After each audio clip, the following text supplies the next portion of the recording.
nous te rendons gloire et honneur.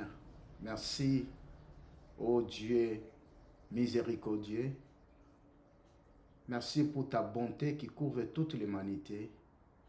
Et nous voici, ô Père éternel, comme un seul homme devant toi, créateur des cieux et de la terre, pour recevoir de toi instruction et bénédiction. Et cela dans le nom de Jésus. Atteins tous les bien-aimés. Que ce soit un moment de visitation partout où ils nous suivent, oh Dieu. Merci pour les bénir dans le nom de Jésus-Christ. Amen. Amen. Amen. Nous voici, chers téléspectateurs, maintenant ici sur le plateau de iCanal Télé, comme d'habitude, pour vous présenter cette émission Édifions-nous. Cette émission que depuis un certain moment que j'anime avec le serviteur de Dieu Gabi Kitoko. Aujourd'hui, il est encore fidèle au rendez-vous. Il vient pour parler d'un sujet encore particulier. Chaque jour, quand il vient apporter toujours quelque chose de nouveau. Et vous vous souviendrez que dans notre série ici, le serviteur de Dieu a fait un long parcours. Nous sommes venus de très loin. En tout cas, ceux qui nous ont pris quelque part au milieu, retournez à nos émissions. Vous verrez que le serviteur de Dieu a commencé par la connaissance de Dieu lui-même. Vous vous souvenez quand il a parlé, les gens concevaient Dieu comme Dieu pluriel et tout ça. Il y avait plusieurs dieux, mais jusqu'à ce qu'il s'est révélé comme Yahweh lui-même.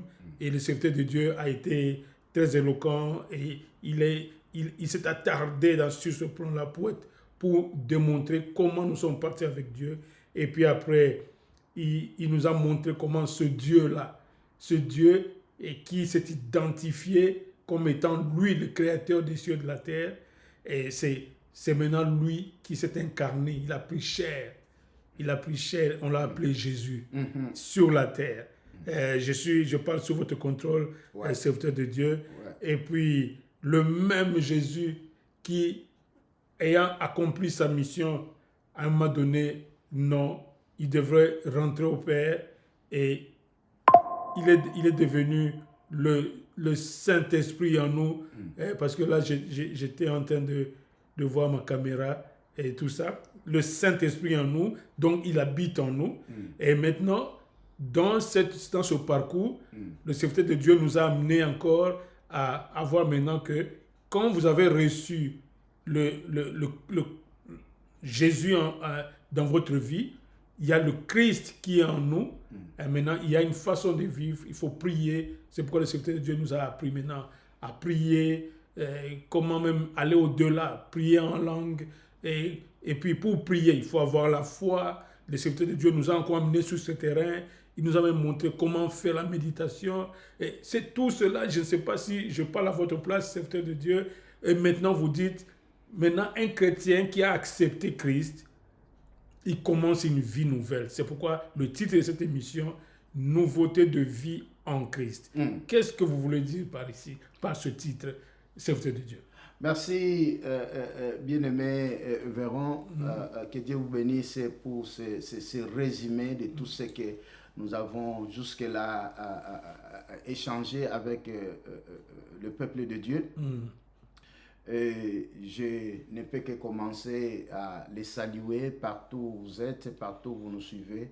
Croyez très bien que nous sommes en communion parce que l'Esprit de Dieu qui est en nous, qui est partout, nous connecte. Et je vous dis qu'il y a de l'espérance parce que Christ a triomphé le monde et qu'il est réellement donc à la droite du Père, intercédant pour nous. Peu importe la situation que tu es tenté de traverser, je t'informe que tu as un intercesseur qui est lui-même Seigneur. Et c'est lui Dieu, c'est celui Dieu. Quand on dit à droite du Père, ce n'est pas dire que non, le Père est au milieu, lui à droite. C'est-à-dire c'est la place de gloire, d'honneur. C'est cela on dit à la droite du Père. Quand on dit mon bras droit, ce n'est pas que non, c'est quelqu'un qui est à ta droite. C'est-à-dire, c'est celui qui est assis. C'est celui, l'agneau au milieu du trône. C'est celui, le Seigneur de gloire. Voilà, nous vous bénissons. Merci bien-aimés. Encore une fois de plus, c'est un grand rendez-vous. Et à tous ceux-là qui nous suivent, nous vous remercions avec vos commentaires, combien vous aimez cette émission, vous suivez. Mais nous vous demandons comment on est tenté de faire passer, envoyer, distribuer dans vos contacts, afin de bénir aussi d'autres enfants de Dieu. Dans ce cadre-là, vous participerez aussi à l'évangélisation de la parole du Christ. Et vous serez richement bénis par celui qui donne la semence au semeur, qui est notre Dieu, Christ, le Dieu de gloire qui habite en nous. Bien-aimés, merci.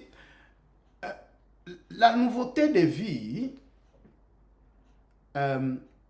c'est la fondation pour tout enfant de Dieu. Vous savez, il est vrai que dans le physique, nous naissons, nous sortons du ventre de nos mères. Il y a tout un parcours.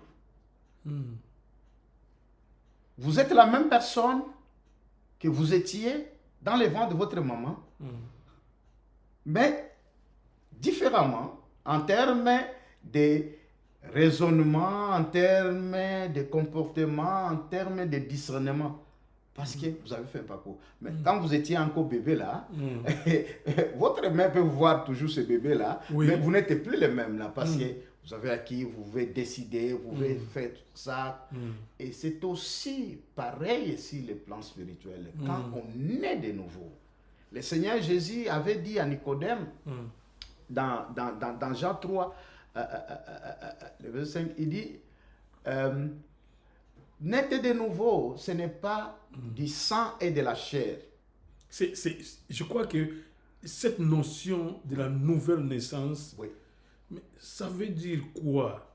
Parce que nous voyons les gens venir à l'église et puis s'annoncer, oh non, j'ai reçu Jésus comme Seigneur et Sauveur. Ça s'arrête là ou quoi?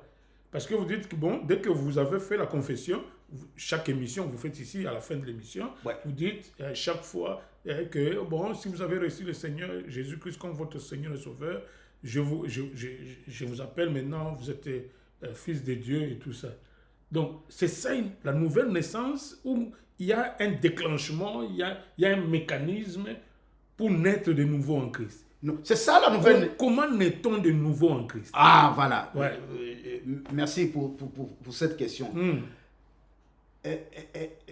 On est de nouveau en Christ, c'est pas ton esprit.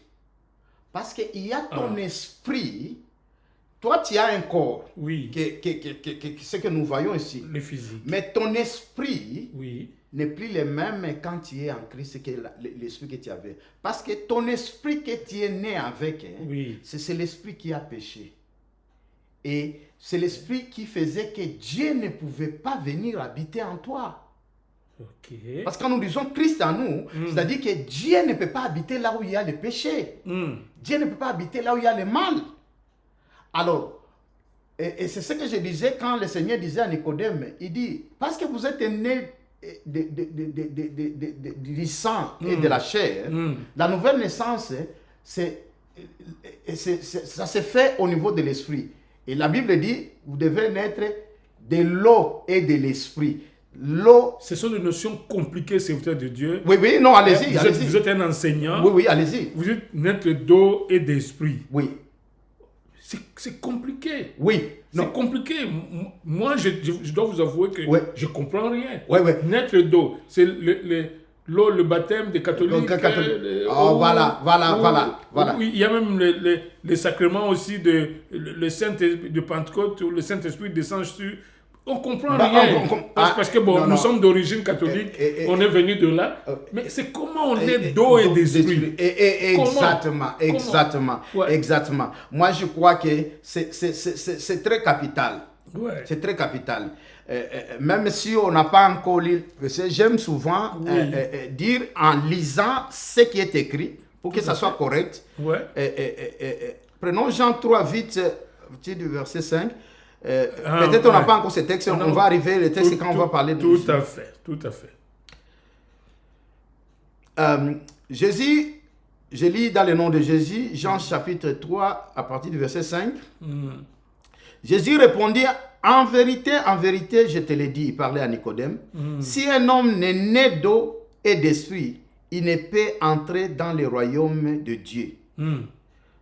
Alors, le verset 6 dit, ce qui est né de la chair est chair, et ce qui est né de l'esprit est esprit. Voilà. Parce que vous parliez de là, vous savez... En lisant ça, je n'ai rien compris. Voilà. Maintenant, là, vous avez besoin de l'explication. Voilà. Et c'est ça l'importance maintenant des enfants de Dieu d'être éclairés. Tout à fait. C'est ça le but de l'Église. C'est ça votre rôle d'enseignant. Oui, c'est ça le but de l'Église. Pour éclairer le Jésus voulait faire, parce que Nicodème lui a dit que non. Comment, moi déjà à cet âge-ci, je vais rentrer encore dans le ventre de ma mère pour naître de nouveau? Parce que comme vous avez posé, Nicodème aussi posait la question. Qu'est-ce que la nouvelle naissance? Nicodème qui était qui? Qui était docteur en Torah. Donc, docteur. Oui. Docteur, c'est-à-dire un grand. Et Jésus lui a dit que vous voyez, toi qui es un docteur, tu ne comprends pas ces choses. Tu ne comprends pas ces choses. C'est difficile. C'est difficile. C'est difficile parce que l'homme regarde beaucoup plus le physique. Mais ce n'est pas Dieu. Dieu commence par l'esprit ou dans le physique. Parce que le physique, l'homme n'est pas ce corps, l'homme est esprit. L'homme est esprit. L'homme est esprit. Mais Dieu lui a formé un corps, c'est-à-dire une maison pour opérer sur la terre. Tout à fait. C'est là où nous parlons. Quand nous voyons quelqu'un, nous disons que non, il est né. C'est-à-dire, il sort quelque part. Il sort quelque part. Ce n'est pas son début là. Ce n'est pas son début. Il sort de l'éternité. On est de nos mamans. Ce n'est pas notre début. Ce n'est pas notre début. C'est sur la terre qu'il y a un début. Ok. Sur la terre. Sur la terre qu'il y a un début. Nous avions été esprit. Oui, nous avions été esprit. Et nous étions dans l'éternité avec Dieu. Tous les humains. Tous les humains, mais ils viennent de l'éternité. Ce sont les esprits qui sont quelque part. Quand le Créateur décide de dire, va maintenant sur la terre, pour la mission qu'il t'a donnée, c'est là où maintenant, tu viens par la semence de ton Père pour entrer dans le ventre de ta mère et tu demeures là. Et justement, quand tu meurs, tu rentres encore dans le monde de l'esprit. Tu rentres dans le monde de l'esprit. L'esprit ne meurt pas. L'esprit ne meurt pas. Voilà. Allez-y. Alors, poursuivez. Alors, quand le Seigneur dit, il dit, voilà, pour naître de nouveau, vous devez naître de votre esprit. C'est-à-dire quoi? Il y a un esprit de l'homme qui était corrompu quand Adam a chuté. Parce qu'aujourd'hui, pour avoir ce corps physique, nous héritons d'Adam et Ève. En fait, ce qui est vrai, le corps provient de la femme. Parce que c'est la femme qui transmet. Il y a la semence de l'homme qui est là, c'est la femme, tous les hommes, je dis hommes et femmes, tout ce que nous sommes, ce que nous avons ici. Nous sommes une partie de nos mamans. De nos mamans. Ok. La papa a seulement cette semence-là. C'est comme quand tu plantes un grain d'arachide, mais tu en as autant. Et tu en as peut-être 30 ou 40 arachides, alors que tu n'avais planté qu'un grain d'arachide.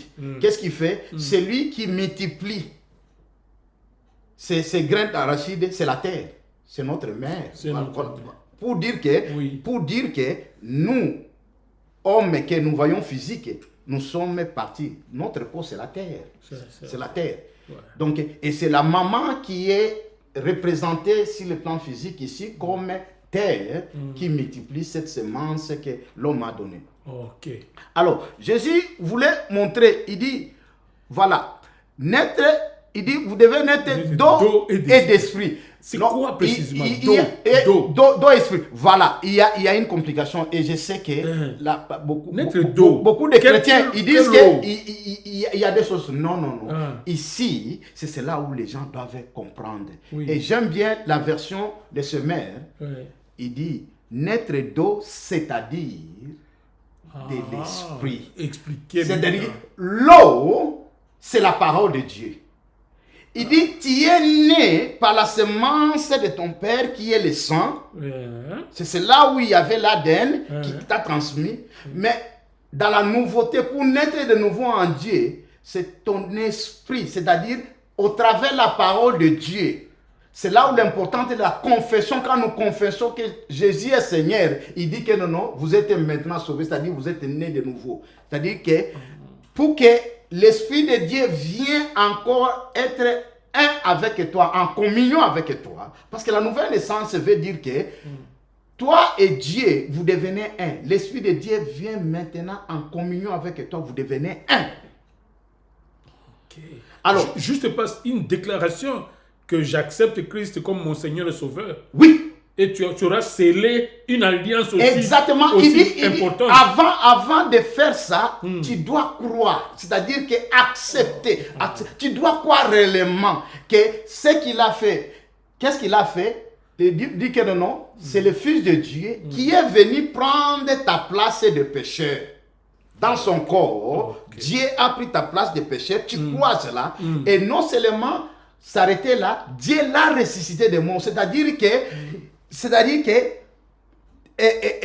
ton péché qui était là, était cloué à la croix, mort. Maintenant, Dieu t'a ressuscité. C'est ça la nouveauté de vie. Parce que Christ est ressuscité. Un chrétien devient chrétien, c'est après la résurrection de Jésus. Personne ne pouvait être né de nouveau avant la résurrection. Avant la résurrection Voilà pourquoi quand Jésus était ressuscité, il est allé libérer les captifs. Tous ceux-là qui étaient dans les seins d'Abraham, la Bible dit dans Matthieu 28, ils ont traversé. C'est-à-dire, ils ont quitté là pour aller maintenant en Christ. Il y a une place. Christ, c'est une demeure. Christ, c'est une place que Dieu a réservée à tous ceux-là qui sont nés de nouveau, qui ont accepté l'œuvre de son Fils, c'est-à-dire de Dieu. Quand on dit Fils ici, on dit Dieu dans la chair. Dieu dans la chair. C'est-à-dire qui était Jésus, Dieu dans la chair. Et maintenant, Dieu dans la chair a accompli cela. Maintenant, il te fait. Et Jésus a fait une substitution à la croix. La rédemption s'est fait que non. À la place de Véron, moi je prends sa place. La Bible, dans les prophètes, il dit que non, de riche qu'il était, il s'est appauvri pour nous enrichir, nous. C'est-à-dire qu'il y a un changement. Nous étions nés de pauvres. Mais Jésus, en tant que riche, détenteur de tout, il est venu faire la substitution. Nous étions des pécheurs quand Adam a péché, mais lui, étant saint, juste, qui n'a jamais péché, il a dit, moi, ma place de justice, je transmets à Véron et moi, je prends sa place de péché. Voilà pourquoi à la croix, on dit qu'il était devenu péché, pas pécheur. Péché, c'est-à-dire il incarnait le péché de tous les hommes. Le péché de tous les hommes. Voilà, il a ôté, c'est-à-dire c'est dans ton esprit qu'il y avait ce péché-là. Et il a péché. Vous vous rappelez quand nous avions commencé, nous disions de Genèse 6, que Dieu a dit, mon esprit ne restera plus dans l'homme. C'est-à-dire que Dieu a quitté l'esprit de l'homme. C'est cela le péché. C'est-à-dire c'est là où il y a eu désunion. Parce que Dieu étant parfait, il ne pouvait pas cohabiter. Il ne pouvait pas cohabiter avec le mal. Il a quitté le Maintenant, la nouvelle naissance, Dieu retourne. Voilà pourquoi nous disons Christ à nous. Dieu retourne, il dit, je suis maintenant un avec Véron. L'espérance de la gloire. L'espérance de la gloire. La gloire est revenue. La gloire est revenue. C'est là où maintenant tu nais de nouveau. Tu es maintenant enfant de Dieu. Maintenant, on te demande, il faut que tu crois à tout ça, pour être né de nouveau. Pour être né de nouveau. C'est un processus, c'est-à-dire que Dieu te dit que non, c'est pas un sacrifice que tu dois faire. Moi-même, j'ai fait ce sacrifice. Et c'est cela où, quand les gens commentent, le prédicateur, il te montre ce que Dieu a fait avec Abraham lorsque Abraham devait sacrifier Isaac. Quand Abraham devait sacrifier Isaac, ce n'est pas Abraham qui a présenté l'Holocauste, ce n'est pas lui qui a présenté le bélier. Dieu a pourvu. Il dit non, ne tue pas ton enfant. Je sais que tu me crains maintenant. Prends. il a vu seulement un bouc suspendu, un bélier suspendu quelque part. C'est-à-dire Dieu qui a pourvu. C'était l'image que ce n'est pas l'homme qui doit fournir pour qu'il soit sauvé, mais c'est Dieu lui-même qui doit pourvoir. Et qu'est-ce qu'il a pourvu? Il a pourvu son fils, c'est-à-dire que Dieu dans la chair à notre place. Pourquoi?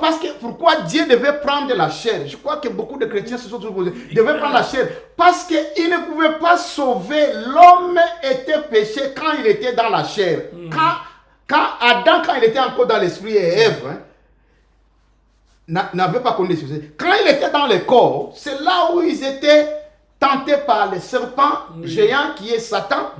Et ils ont péché, ils ont désobéi à l'ordre de l'Éternel. Et l'Esprit de l'Éternel a quitté. Parce qu'avant ce péché, l'Esprit de Dieu était toujours avec Adam.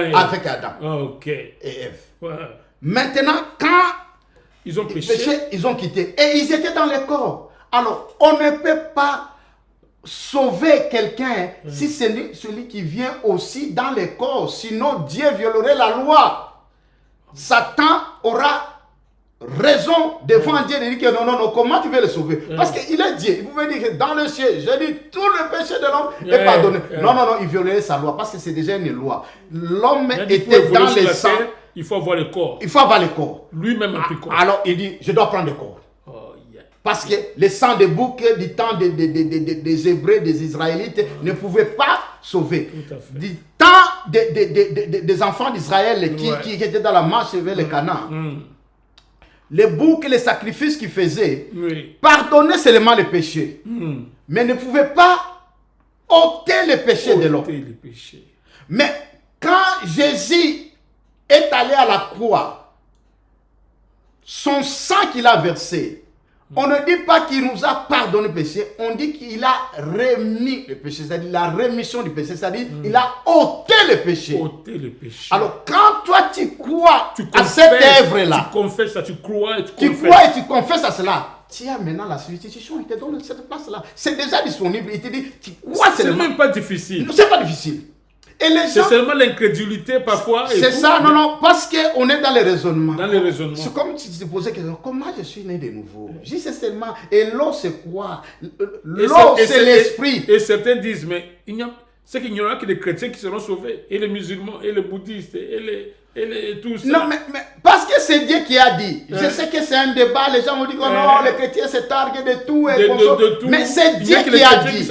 Et si vous avez un autre moyen que Dieu a dit que comment l'homme peut être sauvé, vous allez nous dire. Parce que l'esprit de Dieu a quitté l'homme. Dis-moi, quand est-ce que dans ces religions, Dieu est rentré dans l'homme? Parce que dès le commencement, l'homme faisait l'effort pour aller vers Dieu, mais il ne pouvait pas aller dire. J'ai discuté même avec quelqu'un qui n'est pas vraiment chrétien, il est quoi à la science occulte, mais il disait, c'est de lui, je dois avouer, moi j'ai l'honnêteté intellectuelle. Oui. C'est là où j'ai appris l'étoile de David. Ah, l'étoile de David. Moi, je dis, mais tu comprends ces choses, mais comment tu ne veux pas accepter ce que le Seigneur? Il dit, regarde, il y a des triangles. Comment on dit ces triangles? Voilà. Les triangles à trois côtés. Trois côtés. Trois côtés de 45 degrés. Voilà. Il dit, il y a un qui pointe vers le point, vers les yeux, et la base en bas. Il y a l'autre, la base est en haut et le point. C'est des triangles qui forment l'étoile de David. Moi, il dit, quand il me parlait, moi, il dit, qu'est-ce qu'il voulait dire? Non. Ça montre directement que avant, il y avait ce triangle où le pointis, c'est-à-dire que l'homme cherchait à aller vers Dieu, mais il n'a pas atteint Dieu. Mais Dieu lui-même est descendu maintenant. Ça, c'est une grande révélation. Quand il a dit, moi, waouh! Ça, c'est une grande révélation qui résume la rédemption. Dieu lui-même a quitté maintenant. Il dit, non, je dois aller trop bas pour sauver l'homme. Parce qu'il ne saura pas. Donc, c'est prouvé que c'est seulement dans le christianisme, que c'est avec Jésus, je veux dire, que cela a été fait. Mais que les autres religions prouvent que dans leur religion aussi, il y a eu ce mouvement où Dieu est venu sauver l'homme. Et je vais même t'aider. La chrétienté n'est pas une religion. Parce que Jésus a trouvé la religion juive. Ah, juive. Ouais.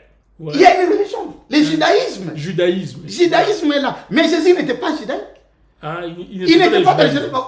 Comment les scribes et les autres le contactaient? Il dit que non, toi tu es à la contre de notre religion. Pourquoi tu fais ça, tu fais ça? Parce qu'il est venu. Jésus n'a pas apporté une religion. Il a amené la vie de Dieu. Et il a corrigé même il dit non, il n'y a que ceux-là qui croient à ma parole qui doivent aller au Père. Il dit, personne ne vient au Père si ce n'est pas moi. Ah, là, il a été clair. Mais il a été clair. Mais si vous dites que, oh non, les chrétiens, c'est que Jésus, accepté ou pas, c'est là qui accepte même les musulmans qui l'acceptent comme un grand prophète. C'est le grand prophète qui vous dit, personne ne peut aller au Père que si ce n'est pas moi. Mais dis-moi comment vous allez être sauvé si ce n'est pas par Christ. Tout à fait. Je crois que c'est la voie obligée. Donc il faut croire en lui, le proclamer et on entre dans cette nouveauté de vie en Christ. Et cette nouveauté de vie, c'est ce qui nous introduit dans ce que nous allons parler. Allez-y, serviteurs de Dieu. Le temps est souvent contre vous. Voilà. Ce soir, non, c'est important parce que s'il n'y a pas ce sujet-là, pour comprendre comment on est de nouveau, c'est en croyant à Jésus. Est-ce que vous savez, vous me permettez, parce qu'on profite de cela pour expliquer. Est-ce que vous savez que un grand nombre de chrétiens jusque-là, ils ne savent pas que ils iront au ciel? Il dit, oh, je dois fournir encore d'efforts pour que Dieu me sauve. Alors que Jésus dit que non, si tu crois en moi, tu as la vie éternelle. Tout a été accompli pour toi. Il dit, tu as la vie éternelle. Ah, tu as la vie éternelle. Tu as la vie éternelle. Mais qu'est-ce que tu attends encore? Et puis on nous appelle les citoyens du ciel. Il dit, vous êtes dans le monde, vous n'êtes pas de ce monde. Nous avons été ensevelis avec Christ, ressuscités avec lui, montés au ciel. Comme tu es là, tu es au ciel. Mais Jésus a besoin d'un corps pour qu'il continue à opérer sur la terre. Voilà pourquoi il t'a gardé, toi. Ton esprit est déjà au ciel, devant le Père. Mais la seule condition, c'est de croire à son œuvre. De croire à son œuvre. C'est ce qui capte. Mais c'est cette œuvre-là qui a remplacé. Il a fait la substitution. Dans les salis, peut-être un autre jour, on va parler du salis. Les salis, c'est un paquet. Les salis, c'est un paquet. Il y a tout d'abord cette rédemption-là. Et cette rédemption devait se passer par un sacrifice. C'est-à-dire de Dieu lui-même, qui est l'agneau immolé. Et après cela, son sang devait verser maintenant, parce que c'est le sang qui se compare maintenant à notre sang, le sang d'Adam, qui devait être versé, parce que c'est le sang pur, le sang sans tache. Alors Dieu a créé, il dit maintenant c'est fini. C'est fini. Il n'y a plus de péché dans l'homme. Parce que je vis le sang sans tache. Alors que tous les restes des sangs étaient tachés. Parce qu'il y avait la corruption de l'homme. Il y avait la corruption d'Adam. Voilà pourquoi Jésus n'est pas né d'un homme. Ce qui fait que son sang n'était pas corrompu. C'est pour cela, tout à fait. S'il était fils de Joseph, le mari de Marie, oui, il ne pouvait pas nous sauver. Parce que son sang allait être corrompu comme le nôtre. Tout à fait. Tout à fait. Tout à fait. C'est donc ça le fondement de cette nouveauté de vie. Dont vous maintenant, tu es né de nouveau. Oui. C'est comme toute naissance. Quand nous naissons comme enfants, il y a un parcours. Nous naissons, nous avons besoin qu'on commence à nous donner du lait.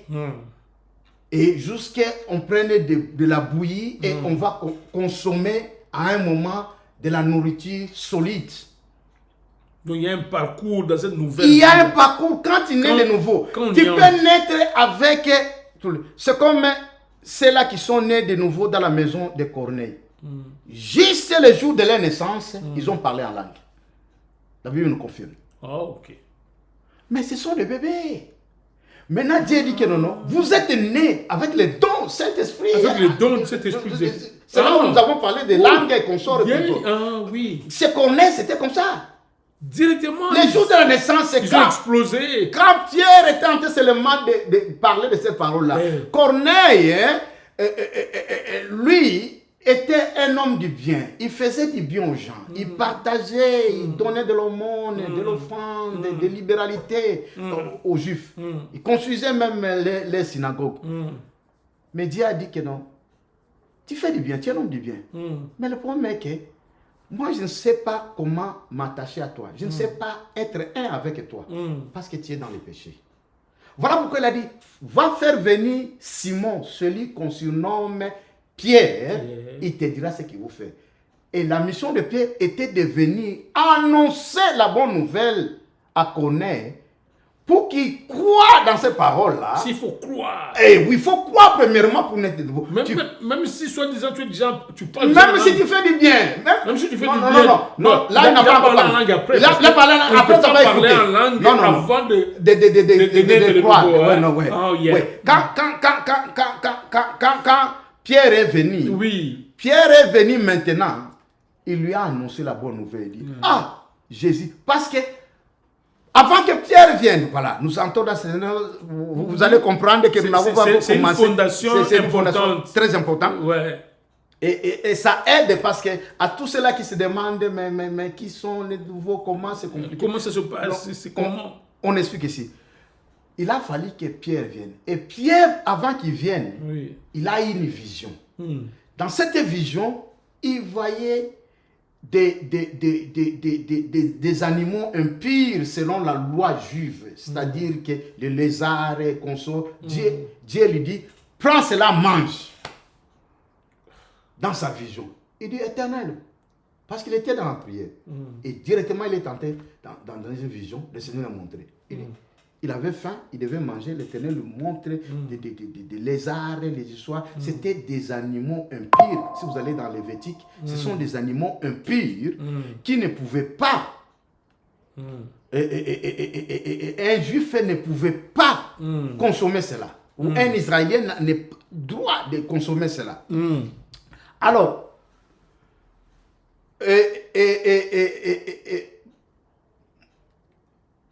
Pierre dit, Seigneur, jamais de ma vie, quelque chose d'impur a entré dans ma bouche. Je ne peux pas manger ça. Alors le Seigneur lui dit, n'appelle pas impur ce que Dieu appelle pur. Pierre ne comprenait pas cette vision. D'un coup, il s'est réveillé de cette vision-là. Et on attend que non, il y a des gens dehors qui t'attendent, qui veulent te voir. Il est sorti. Il dit que non, c'est toi, Simon, qu'on appelle Pierre. Voici ce que Dieu a révélé à notre maître Corneille et tout ça. Il lui a indiqué qu'il faut qu'on te fasse venir. Il lui a donné même les liens au Seigneur à Jopé et tout ça dans la maison de tel. Toutes les explications que le Saint-Esprit avait données à Corneille. Il dit, effectivement, c'est moi. Je suis venu dans une vision. Et cette vision-là, ces animaux impurs-là, c'est les Corneilles. C'est les Corneilles. Parce qu'il était non-juif. Parce que Corneille était non-juif. Non-juif. C'était un Romain. C'est un Romain. Voilà. Oui. Même quand les chrétiens se donnent le nom de Corneille, c'est pas un nom. S'ils veulent les même pas juif. Non, c'est un nom romain. Parce que c'était un homme de foi. Une conquête romaine. Les Romains vivaient. Il était même un militaire, chef. Un chef militaire. Un centenier. Oui. Alors, Pierre a vite compris, il dit non, je venais de voir. Il dit, allons-y. Il est arrivé. Quand il arrive de là, Corneille lui raconte ce qu'il a raconté. Il dit, je comprends maintenant. Il dit, écoute. Parce qu'il a compris ce que le Seigneur voulait. Il dit, tu as fait tes aumônes, tu fais du bien et tout ça. Mais toi-même, tu n'es pas sauvé. Ce n'est pas tes biens qui te sauvent. Ce n'est pas en faisant du bien que tu es sauvé. Mais tu dois croire. Jésus de Nazareth que tu as entendu parler de lui. Qui était mon maître. C'est celui qui est venu. Il est mort, pas seulement pour les Juifs, mais pour tous les hommes. C'est pour prendre ton péché. C'est pour ça. Quand Pierre était en train de parler ces choses, directement, parce que le cœur de Corneille et de sa maison Ils étaient confiants. Ils ont crié à ça. Ils avaient besoin seulement qu'on dise. Ils disent, oh, nous croyons à ce Seigneur. Et quand ils ont dit, d'un coup, les gens entraient en transe et commençaient à parler en langue. Oh. La manifestation du Saint-Esprit. Et Pierre, maintenant, voyant cela, il dit, quoi? Même nous autres, ces gens, le Saint-Esprit entre en eux avant même qu'ils aient le baptême d'eau. Parce que les Israéliens avaient un problème, surtout l'église de Jérusalem à ce temps-là, qui était dirigée par Jacques. Oui. Les incirconcis, il y avait les circoncis qui étaient les Israélites, et nous, le reste du monde, les incirconcis. Tout à fait. Un incirconcis, donc les baptêmes d'eau là, c'était une façon pour toi et il voulait même que les hommes aussi subissent comme la circoncision de la chair pour que vous soyez appelés maintenant chrétiens. Et Dieu a démontré qu'ils sont acceptés. Paul, plus tard, il a combattu cela. Il dit non, vous n'avez pas de sens, vous ne comprenez pas ces choses-là. C'est des choses spirituelles, vous êtes dans les choses physiques dans vos pensées. Mais après que Pierre dit ça, il dit mais qu'est-ce qu'il reste? Ils doivent aller maintenant dans le baptême d'eau. C'est juste seulement pour que le public... Le baptême d'eau n'est pas la nouvelle naissance. Et j'attends même parfois des prédicateurs qui croient que le baptême d'eau, c'est ça la nouvelle naissance. Non. Le baptême d'eau, c'est juste un symbole pour dire publiquement que je suis maintenant enfant de Dieu. D'un engagement. D'un engagement, voilà le terme. D'un engagement. Et tu le fais publiquement. Qu'on me reconnaisse que je suis enfant de Dieu. C'est-à-dire tu es déjà un enfant. Un acte d'engagement. D'engagement. Mais la première étape c'est n'être vraiment de nouveau. De croire au message de Jésus, c'est ça qui est le plus important. Et là, tu es né de nouveau. Là, tu es né de nouveau. Tu es né de nouveau. Mais maintenant, tu fais l'acte public. L'acte public. Pour montrer que non, moi, j'ai choisi mon camp. Moi, j'ai choisi mon camp. Ok. Et beaucoup disent que non, tu n'es pas encore baptisé d'eau. Tu n'es pas né de nouveau. Tu n'as pas compris. Ce n'est pas ça l'eau. Il dit l'eau et l'esprit. Il dit l'eau et l'esprit. Tu vas entendre ici, quand il dit l'eau et l'esprit, le verset 6, il dit que ce qui est né de la chair est chair, et ce qui est né de l'esprit est esprit. Il n'a pas dit ce qui est né de l'eau, c'est-à-dire l'eau c'est l'esprit. Le mot qui est la conjonction est, souvent ici dans la Bible, dans l'hébreu, signifiait c'est-à-dire. C'est-à-dire. C'est comme une vous allez voir toujours qu'on ne met pas au pluriel. Quand on va arriver même dans un des versets, Ephésiens 6, verset 17, il dit le casque du salut et le paix de l'esprit. Il dit qui est la parole de Dieu. Au lieu de dire qui sont c'est les deux, c'est une même chose. C'est une même chose. Il dit qui est la parole. Parce qu'il faut suivre aussi comment on conjugue. Tout à fait. Pour savoir qu'il s'agit d'une seule chose. Ici, l'eau, c'est l'esprit. Vous avez donc compris, serviteur de Dieu, que c'est un sujet difficile. C'est comme si c'était quand le Seigneur a parlé, quand la Bible parle de ça, c'est comme si l'eau, l'esprit, c'est comme un langage imagé, mais pour quelque chose de fondamental. C'est pourquoi je voudrais qu'on réussisse dans cette émission à démontrer à ceux qui nous suivent que la nouvelle naissance, c'est effectivement naître d'eau et d'esprit, mais en réalité, c'est confesser Jésus-Christ comme Seigneur. Confesser l'acte de la rédemption. De la rédemption, voilà. Cet acte de la rédemption de Jésus-Christ, dès que vous le confessez, vous appartenez. Dieu maintenant dit je suis un avec toi. Vous êtes un avec. C'est ça la nouvelle naissance. C'est ça la nouvelle naissance. Vous confessez, vous acceptez. C'est ça la nouvelle naissance. Et je peux donner même un autre exemple. À ceux-là qui peuvent dire non. Il n'a pas parlé d'eau, de baptême d'eau. J'ai toujours posé la question, j'ai dit, voici les brigands. Où est le brigand aujourd'hui? Les deux brigands qui étaient à la croix. Celui qui était à la droite a reconnu Jésus comme Seigneur. Tout à fait. Et Jésus lui dit que non. Je te dis aujourd'hui. Ce soir-là, tu seras avec mon paradis. Tu seras avec mon paradis. Pourquoi il a dit?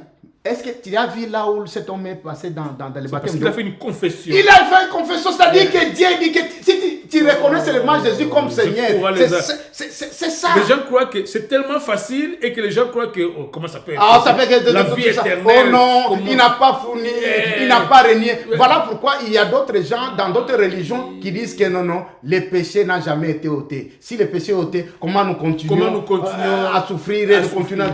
Non, mais la nouvelle naissance, c'est au niveau de l'esprit. Le Seigneur dit, si ce n'est pas au niveau du corps, mais toi tu es venu du corps. C'est là où il y a des pensées. C'est là où on pose la question, on dit, mais si c'est au niveau de l'esprit, mais pourquoi l'homme doit continuer à souffrir, toujours à souffrir dans le corps? Parce que tu es dans le corps. Parce que tu es dans le corps. Ah, c'est ça le corps. Hein? C'est ça le corps. Ton corps doit subir le mouvement. Parce que c'est une matière périssable. Non, mais Dieu avait dit à Noé, dans Noé, j'ai dit Noé, dans Genèse, 8, oui. Il dit, aussi longtemps que la terre subsistera, ça ne sera pas la loi de la semence et de la moisson. C'est-à-dire qu'il y aura toujours du chaud et du froid. Aussi longtemps que cette terre est, c'est-à-dire que ton corps est là. C'est pourquoi nous ne sommes pas éternels. Nous ne sommes pas éternels dans ce corps. Aussi longtemps qu'il est dans ce corps, c'est-à-dire aussi de la contraire. Cette loi-là s'applique. C'est une loi s'applique. C'est-à-dire que tu dois subir. Jésus, Dieu, n'a-t-il pas eu faim? Parce qu'il avait le corps. Parce qu'il avait le corps. Il devait obtempérer à la loi qu'il avait fixée lui-même. Oui. Et même quand tu tombes malade, même quand Dieu a déjà pourvu, il y a un moyen de t'en sortir. C'est pas à lui de faire. Mais nous disons, mais Dieu, pourquoi il a laissé ça? Pourquoi il a... C'est que nous sommes toujours pécheurs. Mais pourquoi? Appliquez votre foi. Pourquoi tu crois toujours? Si tu crois qu'il y a du péché, mais tu ne crois pas à celui qui a tout créé, qui a pourvu un moyen de s'en sortir. Et il te dit que sur ce moyen-là, si tu suis, comment tu peux... Si on te dit que tu as déjà la vie éternelle, comment tu vas dire que tu es toujours dans ce péché-là? Qu'est-ce que la vie éternelle? La vie éternelle, ce n'est pas la vie éternellement, c'est la vie de Dieu. C'est la vie de Dieu. C'est la vie de Dieu, c'est ça la vie éternelle. La vie éternelle, c'est-à-dire la vie de l'éternel. C'est la vie de Dieu. Et tu as ça, tu te dis que tu es encore dans le péché. Je sais, quand je méditais ce passage ici, même pour arriver à comprendre ici, l'eau est, quand j'ai lu un jour dans le livre de semaines, je dis, parce que je disais, mais comment Jésus, il n'y a que deux naissances. Si on dit l'eau et l'esprit, alors qu'on est déjà né de chair, c'est que ça devient trois choses. Moi, avec ma petite mathématique, c'est déjà le Seigneur Romain se trompe ici. C'est cela où ça m'a donné la curiosité de comprendre. Maintenant, l'eau est quoi ici? Et l'esprit. Alors que j'avais un peu, ce que je peux parler, pour parler comme les hommes, comme une intuition, j'ai dit, il doit avoir quelque chose. C'est eau ici, avec l'esprit. Mais je n'avais pas la compréhension. J'ai fait une étude. C'est la même chose. Pour comprendre, j'ai dit, non, quand il dit de l'eau, le verset 6 m'a aidé à comprendre, il dit que non, celui qui est né de la chair... D'eau et d'esprit. D'esprit, c'est-à-dire l'eau, c'est-à-dire d'esprit.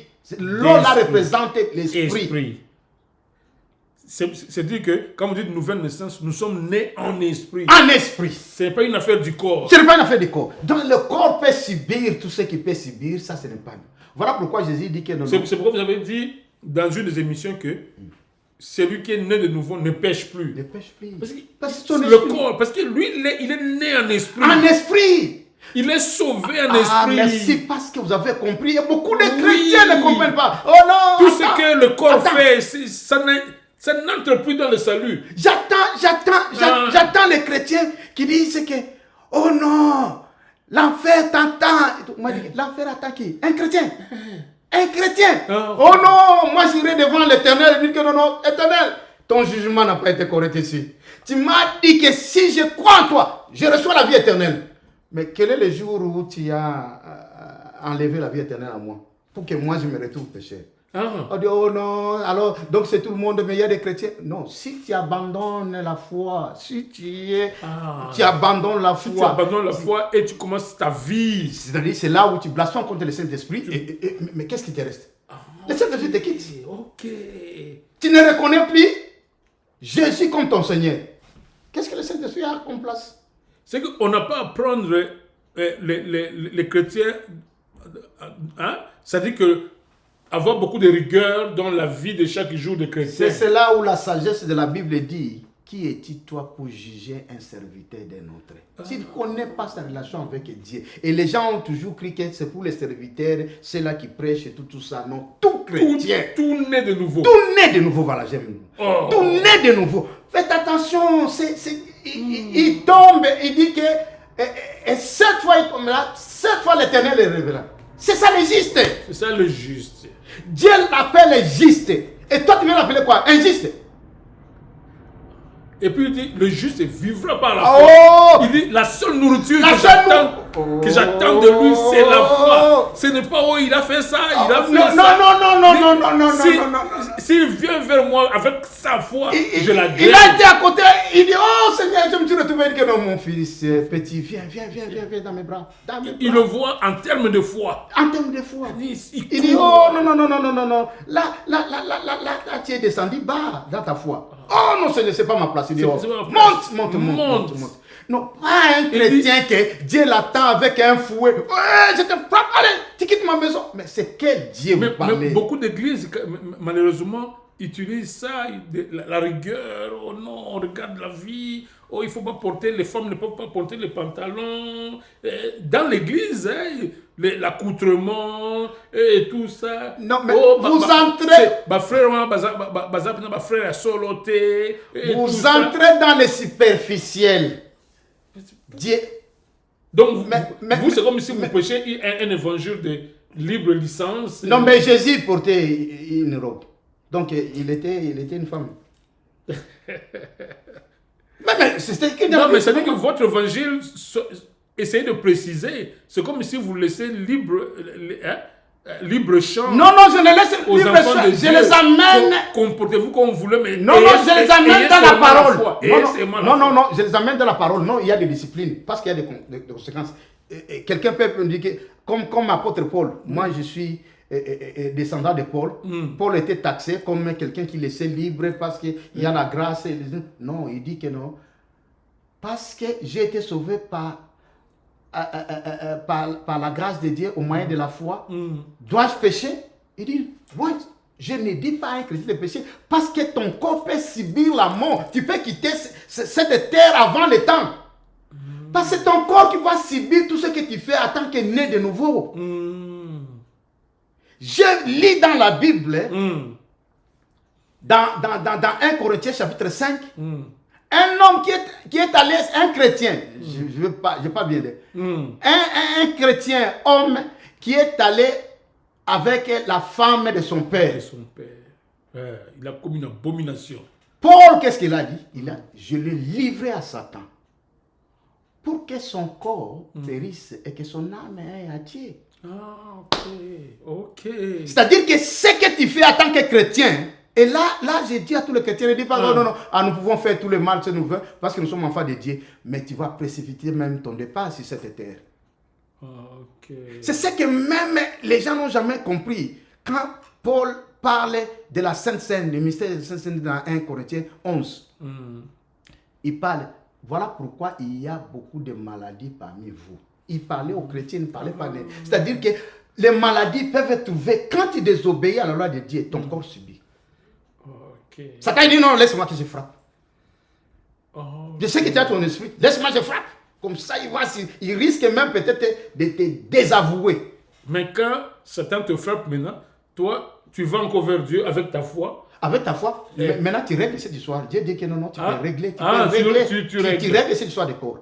Mais ne vois pas. Écoute ce que le Seigneur... mais c'est compliqué. Oui. Les chrétiens peuvent commencer à pécher aussi facilement. Ils disent non, je vais régler avec mon père. Je vais régler. Oh non, on ne fait pas de ping-pong comme ça. Non, mais avant... Ça veut dire c'est le ping-pong. Non, avant de régler avec ton père, Satan peut te précipiter. Il peut te cogner. Et tu quittes ce monde, vite. Ok. Mais c'est ça. Écoute, et moi, j'ai toujours dit, parce que beaucoup de chrétiens, je crois que le Seigneur a voulu lui-même que nous parlons beaucoup plus dans cette émission seulement sur ce sujet. Et j'ai dit, quand nous parlons ici du péché, nous regardons seulement les vols, l'adultère, et c'est pas moi, tous les péchés mauvais, Tous les péchés liés au corps, l'assassinat. Mais la Bible te dit... C'est l'incrédulité. Ah non. Manque de foi, c'est ça le péché. Manque de foi. Ça c'est dans Romains 14, je crois. Si c'est là où 27. Dieu vous abandonne. Non, c'est-à-dire que Dieu ne peut plus intervenir même dans ton corps. Il laisse Satan d'agir parce que il n'y a rien qui se vit. Parce que, comme tu as dit, les justes vivent par la foi. Et s'il n'y a pas foi, Dieu dit, Satan entre. Satan, fais ton travail. Imagine-toi, Satan peut te frapper même à la mort à ce moment-là. C'est-à-dire que non, je vais régler. Mais tu as tapé une maladie qui ne peut pas être guérie. Et peut-être ta foi ne peut pas atteindre pour que cette maladie soit guérie. À cause de la désobéissance à la parole de Dieu. Ne vois pas tout d'abord que non, je suis allé voler, je suis allé... Qui est mauvais, c'est tout péché. Mais ne considère pas combien de fois les chrétiens pêchent seulement en remettant en cause la parole de Dieu, en doutant de la parole de Dieu. C'est un péché. Douter seulement de la parole de Dieu. Douter et ne crois pas que Satan va seulement attaquer ton corps parce que tu as péché en commettant l'adultère ou en volant ou en tuant. Juste seulement Dieu.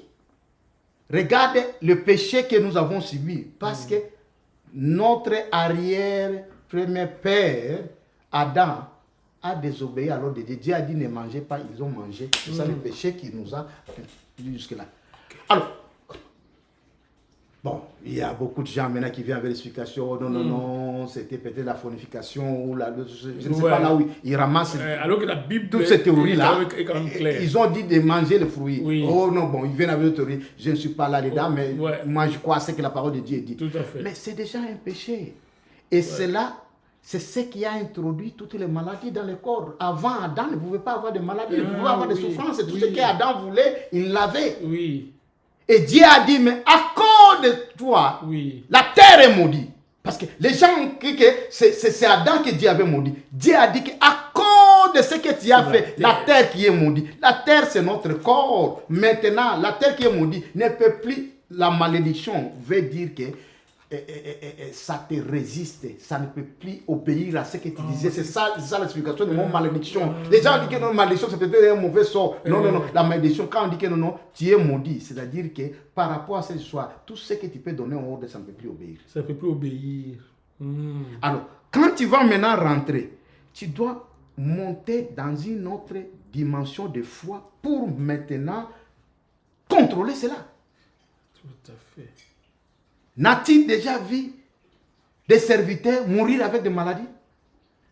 Pour parler par exemple de la Bible, Élisée est mort avec une maladie. Et ici dans la vie, j'avais vu Billy Graham mourir avec maladie de Parkinson. Il a été dans la chair.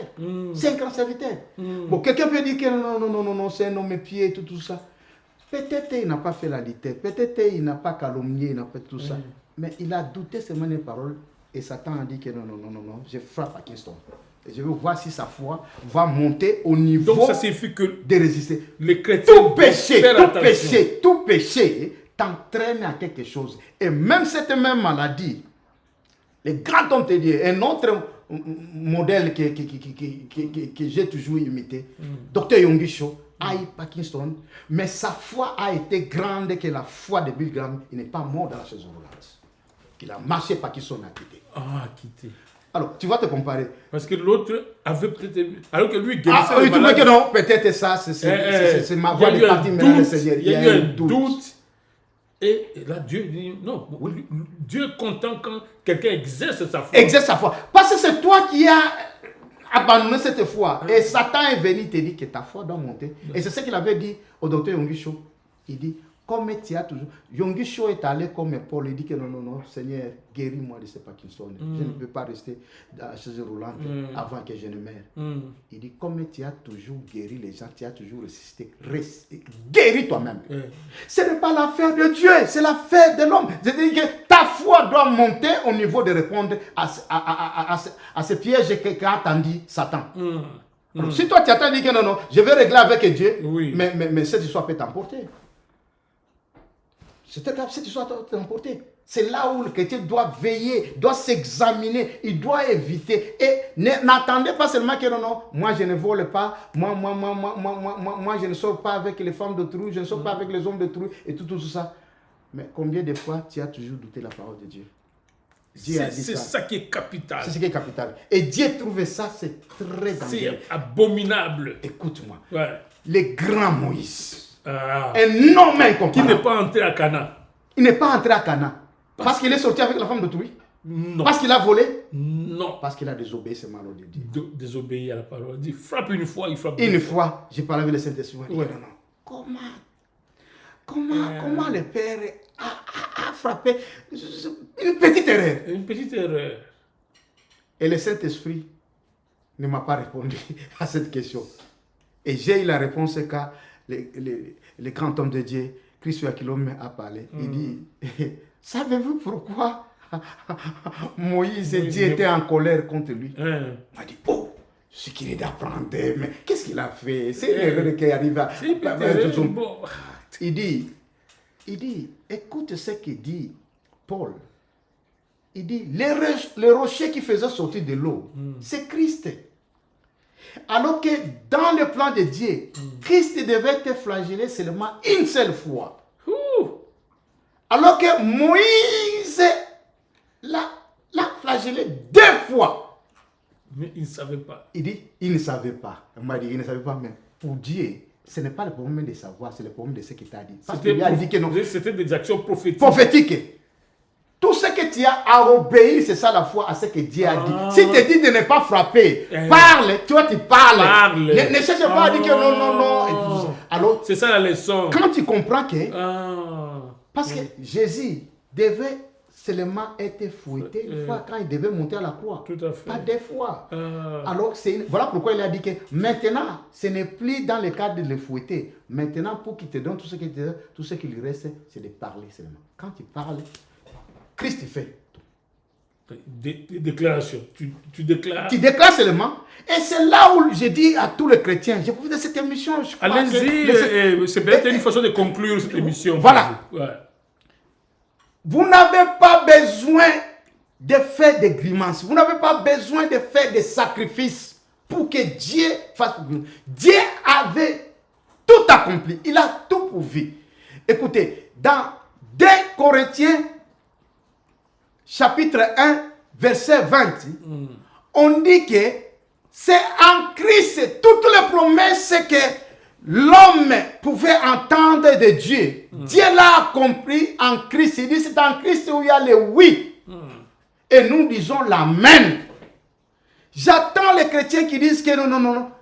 Nazozela, ba promesse na yo, bilaka na yo. Nazozela, il y a même des chantres chrétiens, c'est pas pour les critiquer.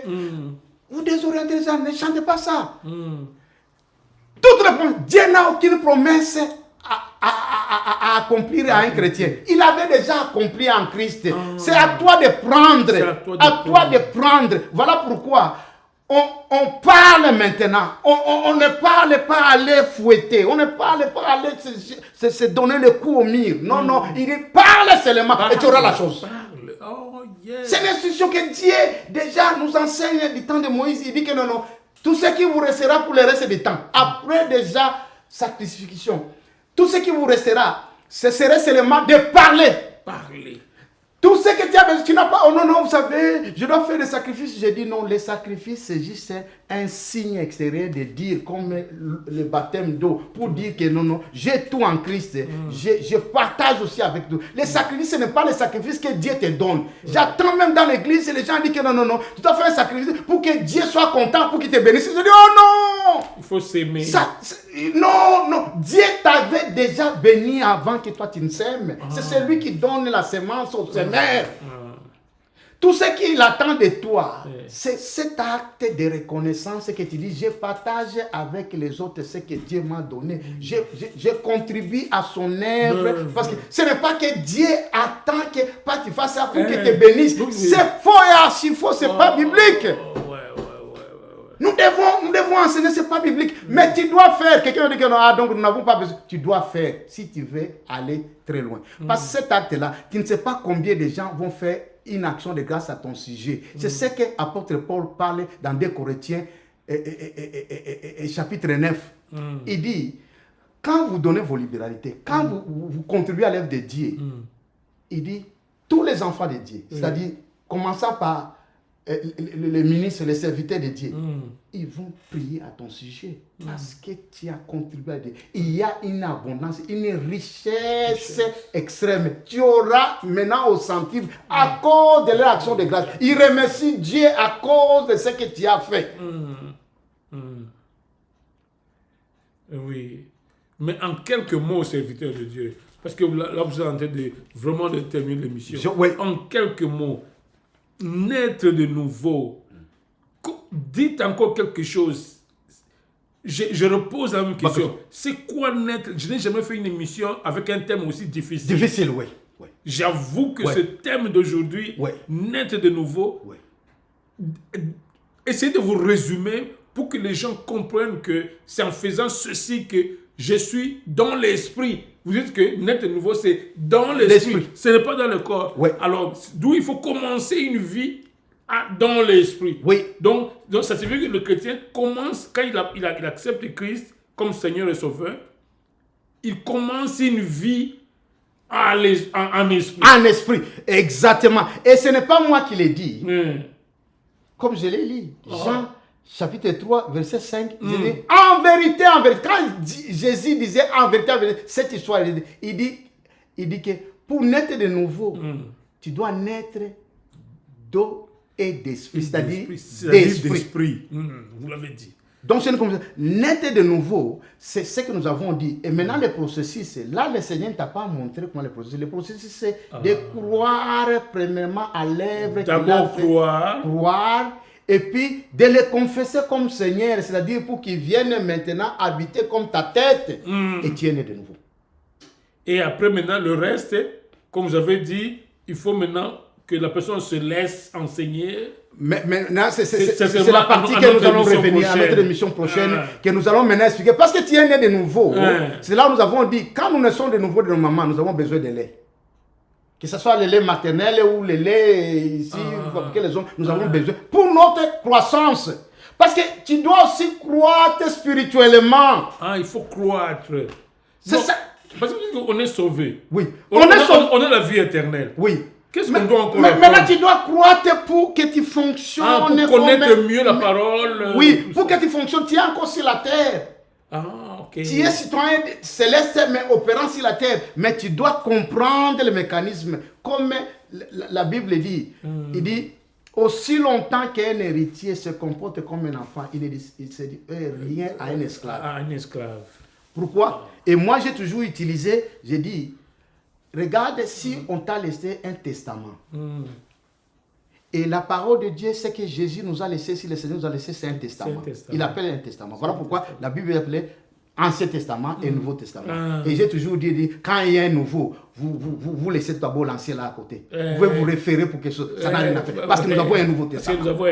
Maintenant, le Nouveau Testament, dans le Nouveau Testament, si tu n'es pas au courant de ce qui est dans le Testament, comment tu vas revendiquer tes droits? Comment tu vas revendiquer tes droits? Ça j'aime. Ça j'aime. D'où il faut se laisser... Il faut connaître qu'est-ce qu'on a écrit dedans. Comme un nouvel enfant du royaume. Voilà. Dans l'esprit. Dans l'esprit.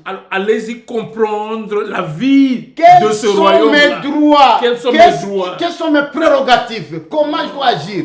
Dieu t'appelle le roi, mais toi tu es en train d'appeler que non, moi le malheureux et tout ça. Dieu t'appelle le roi. Dans ce royaume, il n'a pas de prince. Il dit que c'est le royaume des rois et des sacrificateurs. Tout à fait. Tu es au même moment roi et sacrificateur. Et où est-ce qu'on apprend ces rudiments? C'est donc l'église. C'est l'église. C'est ça le but de l'église maintenant. Parce que des gens disent parce non, que on n'a plus besoin de l'église. Non. Mais tu peux être à la rue. Tu as accepté le Seigneur.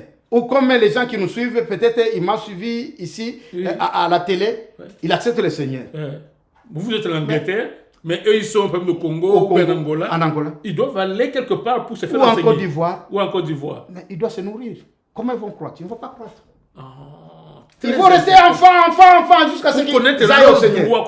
Vous connaissez leurs droits. Parce que le testament que Jésus a rédigé. Et les obligations. Le testament que Jésus a rédigé. Avec l'encre de ses apôtres. Nous instruit ce qui est nos droits. Et là où ce que vous ne pouvez pas faire. Parce que tu dois avoir le discernement. L'intelligence de savoir ce que tu dois poser comme acte. Merci, Seigneur de Dieu. Voilà, je ne peux pas terminer. Écoutez, tu ne peux pas avoir le privilège d'être dans le testament si tu n'appartiens pas à Dieu. Dieu ne peut pas laisser, un parent ne peut pas laisser un testament aux enfants qui ne lui appartiennent pas. Tout à fait. Ma soeur, mon frère, est-ce que tu es enfant de Dieu? Si tu n'es pas enfant de Dieu, ce testament ne te concerne pas. Donc tu n'as aucun droit. Selon Dieu, tu n'as aucun droit de revendiquer. Aucun droit. De revendiquer. Le testament, tu n'as pas aucun droit. Alors je t'invite. C'est simple. C'est de cela que nous venons de parler. Tu dois naître de nouveau. Et nous venons d'expliquer ici, je répète, si tu peux faire avec moi, crois seulement dans ton cœur. Dis que, Père éternel, je crois que Jésus est ton Fils qui est venu prendre ma place. Il est monté à la croix à ma place. Il a crucifié mes défauts, mes erreurs et mon péché. Ô Père éternel, et tu l'as ressuscité d'entre les morts pour me donner l'accès à la nouveauté de vie. Maintenant, Père, j'accepte l'œuvre qu'a fait mon Seigneur et je le confesse dans ma bouche que Jésus est mon Seigneur. Amen. Si tu as fait ça, je te convie que tu es enfant de Dieu. C'est beaucoup plus simple. C'est trop simple même. Mais je te dis que tu es enfant de Dieu. Et tout ce qui me reste, c'est de prier pour toi. Je prie pour toi. Père, merci pour ceux qui ont fait cette bonne confession. Père, ils sont maintenant tes enfants. Et je les nomme du nom de Jésus, afin que Satan n'ait plus de réclamations en eux. Ils t'appartiennent et pour toujours, Satan n'aura plus de mains sur eux parce qu'ils sont à toi et tu les gardes dans tes saintes mains. Merci Père éternel. Amen. Vois maintenant, tu as besoin de chercher quelque part où tu dois te nourrir de la parole de Dieu. Et c'est dans l'émission prochaine que nous allons revenir pour savoir comment on doit maintenant croître en esprit. Merci serviteur de Dieu pour ce message combien important. Je vous ai dit, ça n'a pas été facile pour moi de comprendre cette nouvelle naissance en esprit. C'est une naissance en esprit. Et maintenant, vous venez de dire quelque chose de très important, que maintenant que vous êtes né d'esprit, essayez de connaître vos droits.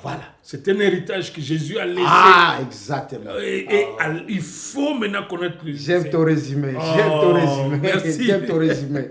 Merci. Ça commence à faire sens parce que avant, je ne pouvais pas parler comme ça.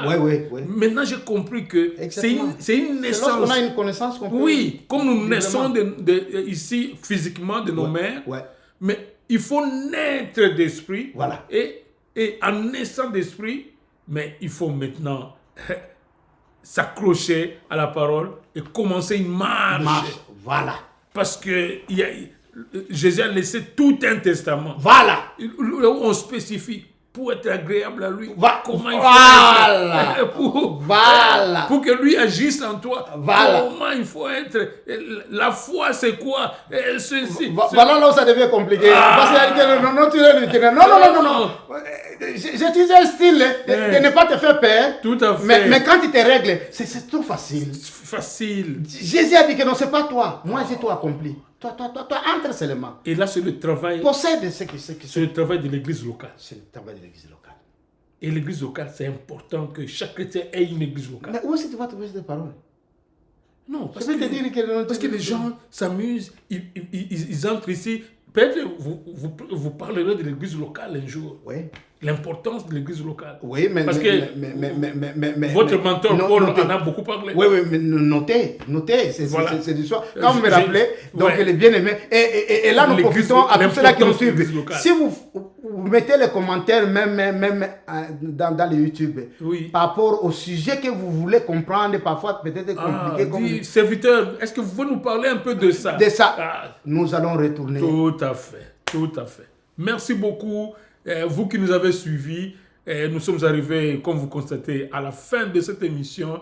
Le serviteur de Dieu maintenant va entrer dans le chaud, la vie chrétienne, la vie en Christ, ce que nous appelons la nouvelle vie, parce que nous avons déjà la vie physique, et c'est une nouvelle vie.